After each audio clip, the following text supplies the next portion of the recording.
Bienvenidos de nuevo a su programa Fe y Salud Familiar.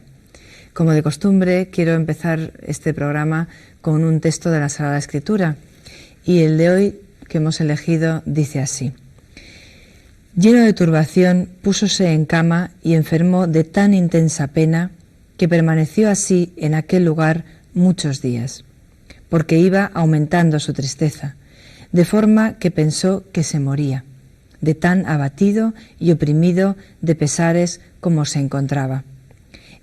Él decía: ¿en qué abismo de tristeza me hallo? Se me presentan a la memoria los males que causé. Me muero de melancolía. Es un texto del libro primero de los Macabeos, capítulo 6, versículos del 6 al 16. Como podrán estar adivinando, hoy nuestro tema es sobre la depresión. Qué hermoso que también en las Sagradas Escrituras haya varios relatos, no solamente este, minuciosos, de depresiones que podrían ser pues el resumen de muchas historias clínicas de deprimidos actuales. Esta historia, como ven, contiene desde insomnio, tristeza, una tristeza insondable, con sensación de muerte, inactividad también nos muestra, sentimientos de culpa y remordimientos, etc. Los mismos síntomas que nos relatan tantos de nuestros pacientes expresados en un lenguaje, desde luego, arcaico. En primer lugar, sería interesante una definición que nos deje lo más claro posible qué es y qué no es la enfermedad que se diagnostica como depresión. Empezaremos por decir lo que no es, ya que estamos habituados muchas veces a usar la palabra depresión pues con una frecuencia y fuera del contexto propiamente de enfermedad. Cuando tenemos un mal día, por ejemplo, nuestro estado de ánimo está un poco más bajo de lo habitual, o incluso cuando estamos cansados, la expresión que puede acudir a nuestra mente es de que estoy deprimido. La depresión es mucho más que todo esto.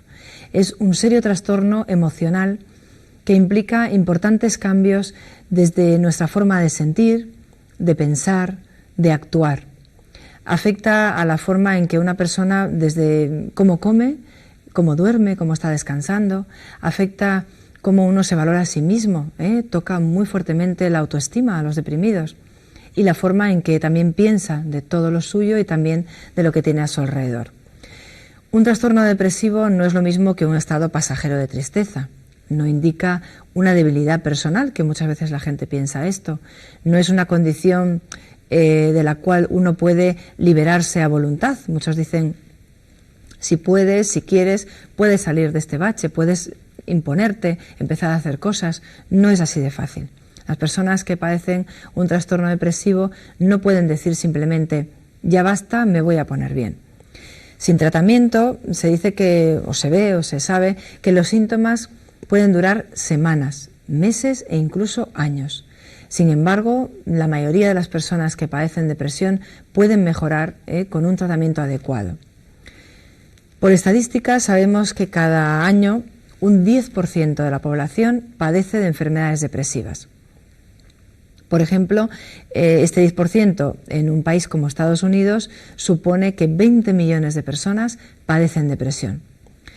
En la población podemos dividirla entre quiénes son los que más padecen, si las mujeres o los hombres. Está claro que las mujeres deprimidas son mayoría, con un porcentaje pues muy significativo. Por cada hombre deprimido hay 3 mujeres que también lo están.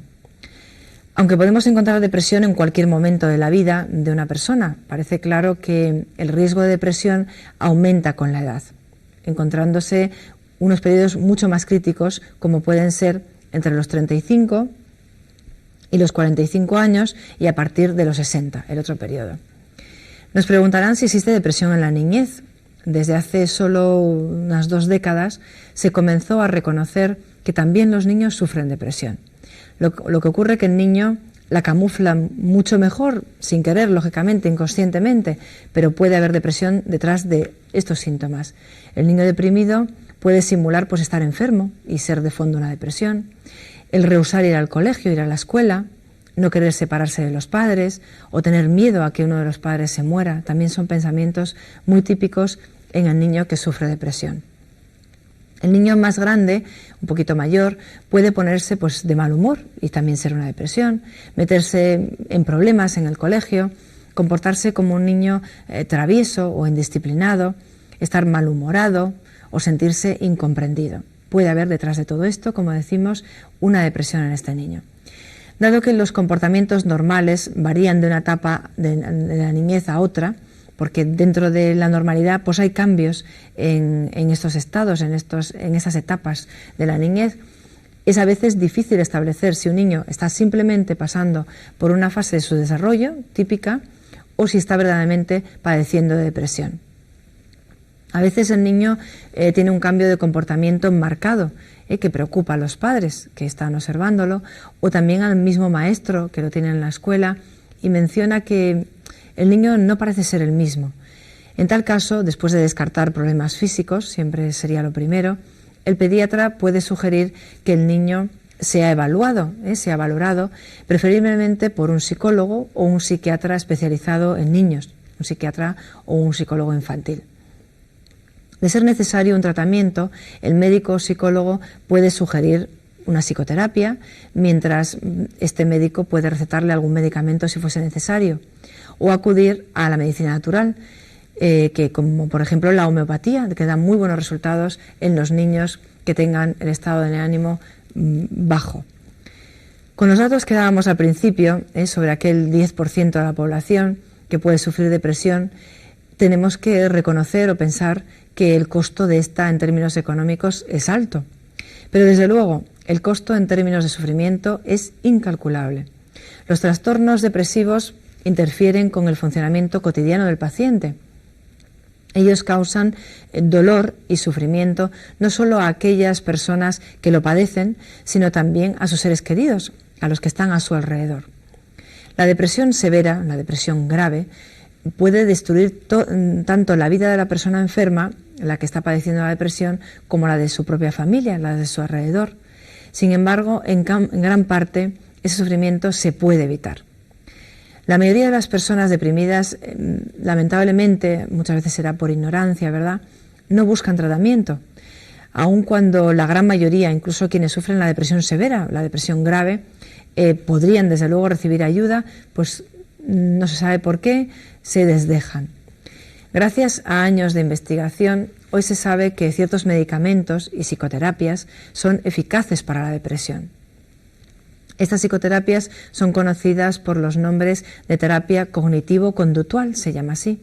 Es una terapia interpersonal también, o terapias de apoyo. Son tratamientos de conversación o de práctica que ayuda a que a la vez que la persona tiene un tratamiento farmacológico, tiene el apoyo del psicólogo o del terapeuta. Esos tratamientos alivian el sufrimiento de la depresión, sin duda. Desgraciadamente, muchas personas no saben que la depresión es una enfermedad tratable. Si usted o un ser querido sufre de depresión y no recibe tratamiento, confiamos que toda esta información puede ayudarle a salvar su vida o a la de ese ser querido que tiene a su lado. Hablábamos que la depresión implica importantes cambios en nuestra forma de sentir, pues nuestras emociones cambian sensiblemente. Puede que tengamos, como diríamos, muchas ganas de llorar, que notemos tristeza, y no es infrecuente que aparezcan otros sentimientos desagradables como irritabilidad, ansiedad. Más a nivel corporal, a nivel físico, suele producirse cambios como notar un gran cansancio, un cansancio continuo, excesivo incluso, pérdida de apetito, problemas de sueño, tensión muscular, opresión en el pecho y muchos otros síntomas. También decíamos que durante la depresión hay cambios en la forma de pensar, pues ésta sufre grandes modificaciones. Tendemos a ver el lado oscuro de las cosas. Es como si nuestra visión se hubiera enturbiado de un oscuro pigmento que nos hace ver la realidad teñida de pesimismo y negatividad. Solemos pensar mal acerca de los otros, de nosotros mismos también, nos desvalorizamos mucho y nos culpamos por muchas de las cosas que hicimos. Nuestra autoestima, desde luego, se reduce significativamente. El mundo nos parece un lugar hostil y absurdo en el que vivir. No entendemos la vida, ni cómo ni por qué suceden las cosas. Podemos creer que los demás no nos tienen ningún aprecio y que incluso nos rechazan. Más aún, el futuro se percibe como un callejón sin salida, sin esperanza, con pocos deseos de continuar. Otro cambio importante cuando una persona tiene depresión es en la forma de actuar. ¿Qué hace, o mejor dicho, qué no hace el depresivo? En consonancia con nuestros sentimientos y pensamientos va desde luego nuestra forma de actuar, porque somos un todo. Tendemos a ir reduciendo nuestras actividades, nos volvemos más pasivos, la inercia nos domina y de una forma más o menos rápida dejamos de salir, de ver gente, de querer ver gente, huimos de ello e incluso de ir a trabajar. Una imagen casi caricaturesca, pero desafortunadamente real, de una persona muy deprimida sería la persona que se pasa el día entre el sofá y la cama, llorando y quejándose continuamente. Por lo tanto, para considerar que una persona está deprimida, tiene que estar sufriendo una parte importante de estos cambios y además que se mantenga durante un periodo de tiempo razonablemente largo. Por ejemplo, una combinación de esos cambios la podría notar durante unos pocos días un estudiante que hubiera suspendido un examen. Y desde luego esto no podría considerarse depresión a no ser que no emergiese de ese bache ocasional, que siguiese durante mucho tiempo, un tiempo largo, con esa sensación, con esos sentimientos. Muchos piensan que se trata de una enfermedad moderna, pero si recordamos, como decíamos al principio, la cita de la Sagrada Escritura, ya vemos que no es así. Pues desde la más remota antigüedad y en diferentes culturas existen descripciones del inexplicable fenómeno depresivo. Son parecidos también, como decíamos al principio, a los de hoy, aunque expresados en diferente lenguaje. La víctima que le toca sufrir esta depresión y sus espectadores muchas veces no valoran como enfermedad lo que está sufriendo esta persona. Por ejemplo, ya en Hipócrates, que es un primer médico importante en la historia, del año 460 al 375 a.C., junto con Homero, Aristóteles, Plutarco y tantos otros, en sus escritos podemos encontrar descripciones nítidas de procesos depresivos. Causas de depresión, nos preguntarán, ¿por qué nos deprimimos? Durante mucho tiempo se pensó que la depresión era un resultado de un simple desarreglo bioquímico en el cerebro y todavía mucha gente, incluidos los profesionales, siguen creyendo esto. Sin embargo, los datos más actuales parecen indicar otras explicaciones. Sabemos mayoritariamente que para que una persona se deprima es necesario que en el ambiente en que vive ocurran cambios que sean percibidos como desagradables. La expresión utilizada en psicología es que sufre una pérdida de reforzadores, llamamos nosotros, lo que significa que la persona pierde algo o a alguien valioso. La depresión puede ser producida por cambios vitales, como por ejemplo pérdida o enfermedad de personas queridas, enfermedad propia, problemas maritales o familiares, problemas o pérdida de trabajo, problemas económicos, cambios de domicilio, sufrir otro problema psicológico y cualquier otro acontecimiento que implique que la persona se vea privada de algo que considera importante para ella. Desde esta perspectiva, cuando la persona percibe esta pérdida, pasaría, lo normal, por un periodo normal de tristeza. Pero si no sabe afrontarla con eficacia, comenzaría a sentir los cambios emocionales, cognitivos llamamos a los pensamientos, y conductuales a los de la conducta, de los que ya hemos hablado antes, y entonces empezaría realmente a deprimirse. Parte de estos cambios implican modificaciones en el funcionamiento bioquímico de ese sistema nervioso central de cada uno de nosotros. El cerebro normalmente segrega unos neurotransmisores, que son unas sustancias que nos ayudan a equilibrar ese estado anímico cuando nos decimos que estamos bien, que nos sentimos bien, que estamos normales. Y ello ayudaría, si ese cerebro segrega menos neurotransmisores por estas situaciones externas que nos están pudiendo deprimir, ayudaría a que esa depresión, por fin, vamos a decirlo así, se asentara en la persona. Estos neurotransmisores, estas sustancias, participan de ese funcionamiento del sistema nervioso central y lo equilibran, como decíamos antes, contribuyendo pues, a una regulación de ese estado emocional. Así pues, los cambios bioquímicos que se producen en el cerebro serían el resultado y no la causa de la depresión. Por tanto, la reducción de neurotransmisores, menos neurotransmisores en nuestro cerebro, es parte del proceso de la depresión, pero no la causa. Por todo ello, hay autores que afirman que la depresión no podría ser considerada como una enfermedad, entendiendo enfermedad como un proceso provocado por deficiencias orgánicas. La depresión sería un complejo trastorno psicológico que provocaría alteraciones orgánicas. Esperemos que quede claro todo esto. Los síntomas de la depresión. ¿Cuáles son los síntomas? Es un estado de ánimo triste, ansioso, una sensación de vacío, podríamos decir, en forma persistente ese vacío. Sentimientos de desesperanza, de pesimismo, sentimientos de culpa, inutilidad y desamparo también. Pérdida de interés o placer en pasatiempos y actividades pues, que antes se disfrutaban. Disminución de energía, como una fatiga, como un agotamiento, una sensación de estar como a cámara lenta. Dificultad para concentrarse, recordar y tomar decisiones. También insomnio, despertarse más temprano o dormir más de la cuenta, porque muchos deprimidos se refugian, huyen de la realidad con el sueño. Eso también puede confundir.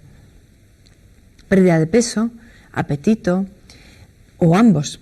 O por el contrario, pues comer más de la cuenta y con aumento de peso. Eso sería cuando la depresión se une a la ansiedad. Pensamientos de muerte, de suicidio, intentos de suicidio. También el deprimido siente inquietud, irritabilidad, síntomas físicos persistentes que no responden a un tratamiento médico porque son causados por la depresión, como dolores de cabeza, trastornos digestivos y otros dolores crónicos.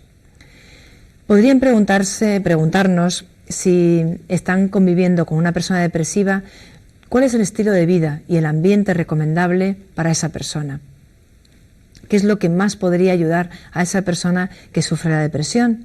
¿Y qué es lo que no le ayudaría? Podrían preguntarnos todo esto. La ayuda más valiosa es, primero, ir hacia un tratamiento adecuado, ponerse en manos de un especialista, ya que el deprimido, por su pesimismo y su típica convicción de que no tiene remedio, nos dice siempre, tiende a abandonarse y no acudir al profesional. Por lo tanto, lo primero, acudir a un profesional. Por ejemplo, después de esto nos preguntan, ¿el marcharse de su sitio habitual es recomendable? No, todo lo contrario. Se recomienda que permanezcan en su lugar habitual de residencia, en compañía de las personas acostumbradas. Con esto se trata de evitar al depresivo la vivencia pues, catastrófica para ellos, que supone el cambiar de ambiente, el no ser un ambiente familiar, así como el inicio pues, de una convivencia con personas que no son de toda su confianza. Seguir trabajando, nos pueden preguntar, ¿es recomendable? Hombre, yo diría que si los síntomas de la depresión no son muy intensos, se aconseja que se siga trabajando con el horario de vida habitual. Pues la propia actividad resulta válida para él y sus familiares. Es realmente una terapia, la terapia ocupacional, para ayudar a esa depresión. En caso contrario, es decir, si los síntomas son muy intensos, estamos en una depresión grave, es recomendable una baja laboral para no sumar al sufrimiento que esa persona está padeciendo por su propio estado, el de dar un mal rendimiento o poder también como desprestigiarse en su labor habitual de su trabajo. Otra pregunta que puede pasarles para ayudar a ese deprimido, ¿y viajar? Irse de vacaciones. Pues es un gran error, muy frecuente, el aconsejar. Yo tengo en consulta muchas personas que vienen después de aconsejarse a sí mismas o su alrededor o su familia el irse de vacaciones y resulta que vienen más graves todavía de lo que han ido. El aconsejar que ese deprimido cambie de aires, pues lo primero que el deprimido mete en su equipaje es la depresión. La lleva a cuestas, le acompaña a cualquier lugar que marche y le imposibilita por completo para disfrutar del nuevo ambiente. Si el deprimido interrumpe su trabajo, será con motivo de una baja laboral temporal, pero nunca con el pretexto de unas vacaciones, pues en estas circunstancias suele hundirse más en ese estado de desesperanza, de pasividad, de aislamiento, y también le desorganiza temporalmente, y a veces, cuidadito con esto, se eleva el riesgo de suicidio. Otra pregunta, otra cuestión que muchos nos hacen en consulta. ¿Puede el depresivo tomar decisiones importantes, dado el estado en el que se encuentra? Se recomienda el aplazamiento de cualquier decisión importante hasta que se haya recuperado el episodio depresivo, pues la perspectiva para ver los problemas es muy distinta. Estábamos diciendo antes que el depresivo produce como un pigmento a su alrededor que ennegrece todo lo que tiene a su alrededor, por lo tanto la visión no es real de la situación que tiene.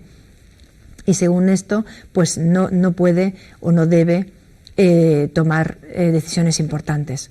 Son muchos los depresivos recuperados que, por ejemplo, se lamentan por haber solicitado pues la jubilación anticipada, haber vendido una propiedad o haber liquidado una sociedad, etcétera. Se lamentan por haberlo hecho una vez que están recuperados y ver que se han equivocado.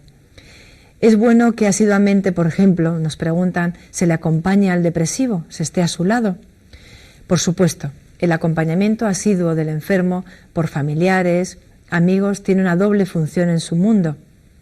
La terapéutica, porque la presencia de las personas queridas implica un cierto alivio para estos depresivos y además una función pues preventiva para poder evitar en algunos el suicidio. Es muy importante estar acompañado, sobre todo en la depresión grave. En cuanto a la actividad, obligarles o no a hacer algo. No se debe empujar al deprimido a un tipo de actividad que requiera un gran esfuerzo para él. Se debe poco a poco ayudarle a realizar como un plan de vida activo, pero con contactos muy asiduos con el aire libre, con la luz natural. Se recomienda pues la confección, yo lo hago mucho en consulta, una lista, por ejemplo, de actividades que antes habitualmente hacía esa persona y ahora pues ha abandonado por su estado. Ordenar esta lista desde la que menos le costaría volver a emprender para volver a recuperarla a la que más le costaría volver a hacer. Y comenzar así muy suavemente por la mínima tarea que nos indique, pues alentándolo y no dejando de ponderarle al mínimo cualquier éxito que sabemos le costará muchísimo y por lo tanto es todo un éxito el lograrlo. Para las personas que nos están viendo, al reconocer en ellas mismas o en algunos de sus conocidos varios de estos síntomas y por fin se deciden a acudir a un especialista, el primer paso para recibir un tratamiento adecuado para su depresión consiste en un examen médico. Lo primero, siempre descartar todo lo físico. Ciertos medicamentos, así como algunas enfermedades, por ejemplo, infecciosas, pueden producir los mismos síntomas que la depresión, entonces siempre tenemos que descartarlo. El médico debe descartar, como decimos, esas posibilidades por medio de un examen físico, entrevista con el paciente, análisis de laboratorio, análisis clínicos, de sangre. Si hay causas físicas, pues eso, descartarlas, y el médico debe dirigir al paciente, por fin, cuando ya descarta todo esto, a un psicólogo o psiquiatra. Una buena evaluación diagnóstica debe incluir una historia médica completa.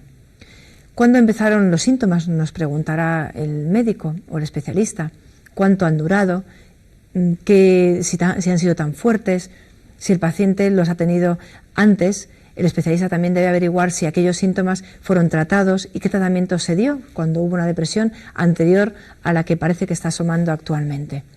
El médico también debe preguntarse acerca del uso pues, de alcohol, de drogas de esa persona, si el paciente tiene pensamientos de muerte, de suicidio.